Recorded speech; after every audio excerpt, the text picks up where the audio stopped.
At 21 years old, I was broke. Not like skipping lattes broke. I mean broke. I was scraping by, working for a small consultancy firm. We weren't a major player in the market or anything, and I was buried at the bottom of the corporate ladder. My paycheck barely covered rent and groceries. Still, I dreamed of escaping, traveling abroad, maybe even studying in another country. But dreams need money, and I had none. Around that time, Onlyfans was exploding in popularity. For the two people living under a rock, it's a subscription-based platform where creators, mostly women, share content with paying subscribers. And yeah, that content tends to be adult. It's divisive. Some call it empowering. Others think it's degrading. But what caught my attention were the success stories. Women raking in cash from the comfort of their bedrooms. I figured, screw it. I'm no Belle Delphine, but maybe I could earn a little extra on the side.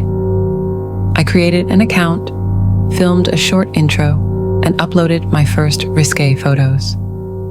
Nothing extreme, just enough to get some attention. I wasn't expecting a flood of fans or instant riches, but slowly, I reeled in a few subscribers, $10 a month each. Some tipped, a few requested custom content. I made myself a promise. Every dollar earned here goes into my travel fund. The second I have enough to leave this place, I'm done. In the meantime, real life went on. My consultancy job was still soul-sucking. One afternoon, we had a big networking event, schmoozing with clients, exchanging pleasantries, and of course, business cards. Lots of them.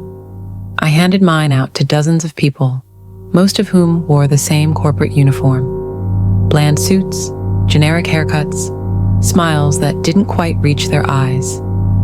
That evening, exhausted and craving solitude, I curled up in bed and logged into Onlyfans. One new subscriber, username John_Smith, hilariously generic. He messaged me right away. $10 a month? Netflix doesn't even charge that. Worth it though. You're stunning. I replied with a quick thank you. He kept chatting, asking seemingly harmless questions. Did I have a dog? Number. Was I single? Yes. Did I live with anyone? Just a roommate, currently out of town. You really are beautiful, he said. Thanks again. I bet you get more action than a blow-up doll. Then came the requests. He offered $5 for a pouty selfie. I was tired, but I figured, why not? Easy money. I threw on a bit of makeup, took the pic, and sent it behind a paywall. He unlocked it within seconds and sent another tip. One of your feet, please. Weird, but harmless. I took the pic, uploaded it. More requests followed. High heels, certain poses. He paid for each. Then he offered me $10 just to add him on Instagram. Easy $10. My Instagram was practically abandoned anyway. I accepted his request and clicked over to his profile. Blank. No posts, no bio, just a highlighted story ring around his profile pic. Curiosity got the better of me. The first story, a video of my house, taken from the tree line behind my backyard. I froze. It had been posted 2 hours ago. The second story, filmed from across the street, zoomed in on my bedroom window, the only room with a light on, the room I was in. The third story was from just outside my front door, looking through the glass. My blood turned to ice. Then a DM. Let me in. I bolted up and locked my bedroom door, dialed the police with shaking fingers. I whispered into the phone, terrified he might hear me from downstairs. Another message came in. Come outside, or I'll come in. The front door handle began to rattle. I screamed from my window for help, but no one came. Wrong neighborhood. People either didn't hear or didn't care. The rattling turned to pounding, then slamming, then silence. For a second, I let myself believe he had left. But then came a tapping sound on the living room windows, followed by the unmistakable shatter of glass. He was in. I backed into a corner, heart threatening to tear out of my chest, when I finally heard sirens. Blue and red lights washed through the curtains. By the time officers stormed in, the house was empty. He was gone. I told them everything. Showed them the messages, the Instagram account. They took a statement and suggested I pack a bag and stay somewhere else for a while. They stuck around while I threw my things together. As I climbed into my car, shaking and disoriented, I checked my phone one last time. A final message sat in my inbox. Pleasure doing business with you. At my parents' house, I cried myself to sleep. Couldn't stop thinking, who was he? How did he find me? My Onlyfans profile had no personal details, no names, no locations. I'd only lived in the city a few months. I barely knew anyone. Then it hit me. My business card. It didn't just have my company's address on it. It had mine too. A rookie mistake, but an easy one to make when you're desperate to climb the ladder.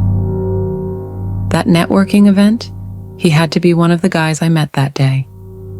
He took my card, found my online alias, subscribed, and hunted me down. Every question he asked in those DMS wasn't innocent. It was intel. No dog? Check. Home alone? Check. I gave all the cards I'd collected to the police. It didn't help. No fingerprints, no useful footage. The Instagram account? Deleted. Now, I've permanently moved back in with my parents. I quit OnlyFans, but I can't afford to leave my job at the firm. Every day, I go in and shake hands, smile through meetings, hand out new business cards, with only the company address now. But every face I see, every man I talk to, I wonder if it's him, and if he's still watching, waiting.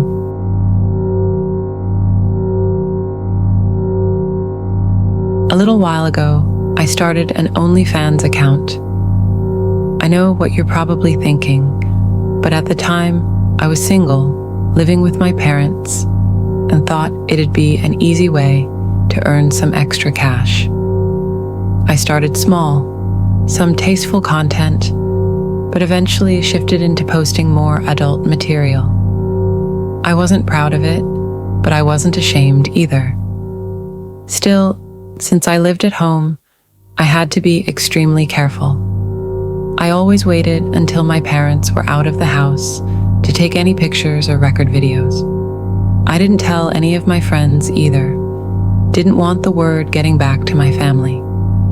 It was my own little secret. After just a few months, I had a solid following and was making real money. Like, more than I'd ever imagined. To treat myself, I decided to update my wardrobe.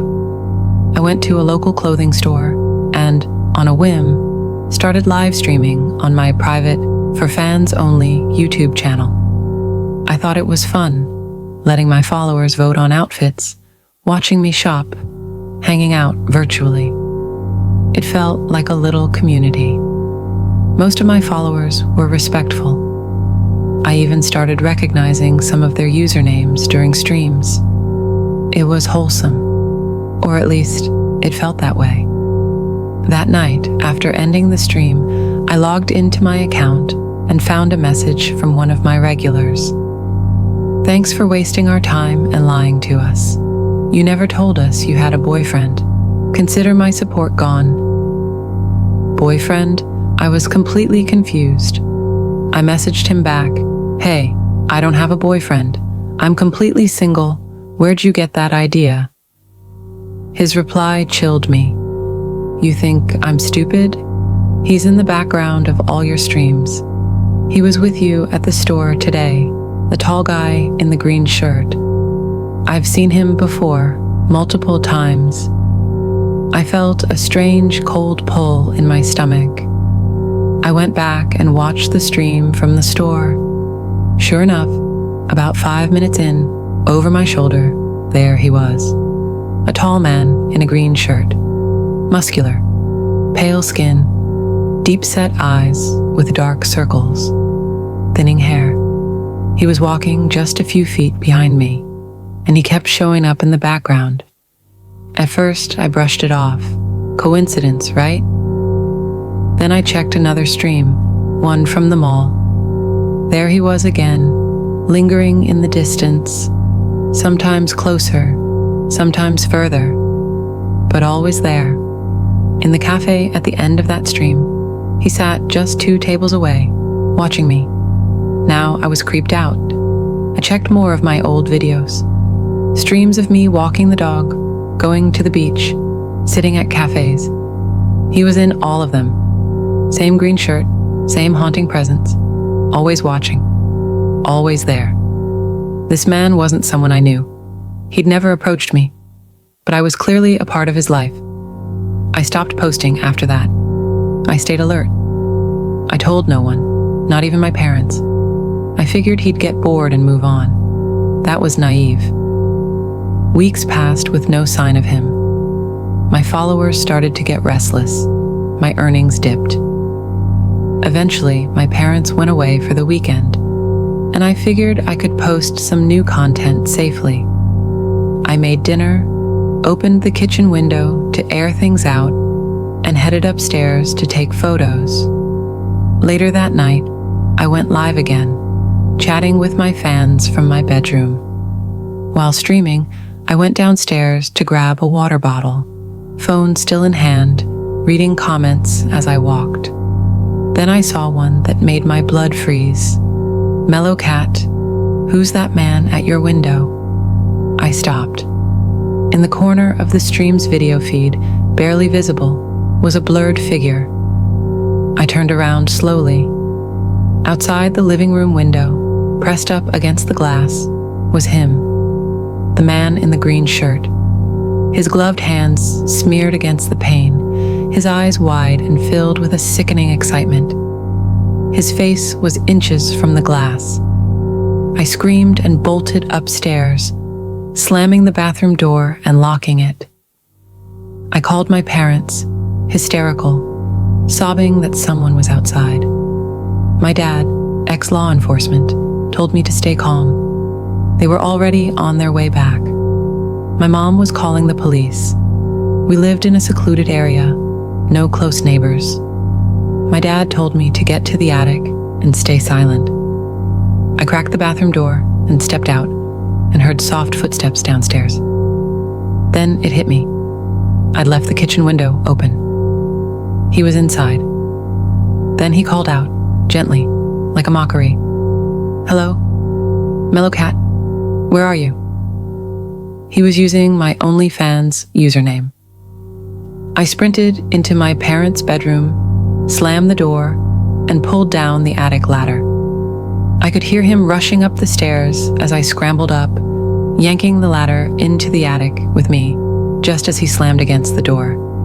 He started throwing himself against it, snarling and cursing. Then, silence. I sat in total darkness, hand clamped over my mouth, chest heaving. Below me, I heard furniture being thrown, drawers ripped open. He knew I was still in the house. After what felt like hours, but was likely only minutes, I heard sirens outside. My parents were right behind the cops. He was gone by the time they got inside. Detectives didn't find any fingerprints. He'd worn gloves, but they did find traces of chloroform on the window, on the doorknobs, and my laptop, gone. It had unreleased pictures on it, photos I'd never posted online. He'd come for me, but when he couldn't get to me, he took what he could. I never logged on again, never told my followers goodbye. I knew he was one of them. I confessed everything to my parents, then moved in with my sister in another town.